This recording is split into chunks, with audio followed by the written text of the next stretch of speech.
In this video, I'm going to show you how you can customize or personalize your WhatsApp chats with custom colors. Instead of the normal white and green colors, you will see different colors on your WhatsApp chats.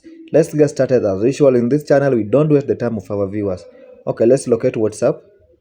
Okay, now you will see the three dots at the bottom, at the top. Now just tap on the three dots. Okay, then tap on settings. Okay, follow every step here so you don't make any mistake. Okay, then tap on charts. Nice and good. The next thing you want to do is tap on this button for theme. It's the first button to the top. Okay, in fact it's even indicated. Now just tap on it. Then you will see we have the system default, we have the light default and the dark default. You can turn to the dark or light default depending on your preference. Okay, now we are going to the second button, the default chat theme. Just tap on it.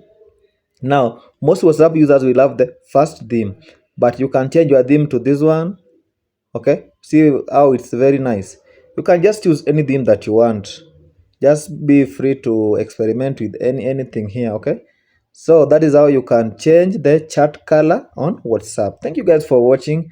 As usual, if you found value in this video, please make sure to like it and subscribe to the channel for more tips like this. Until next time, peace out.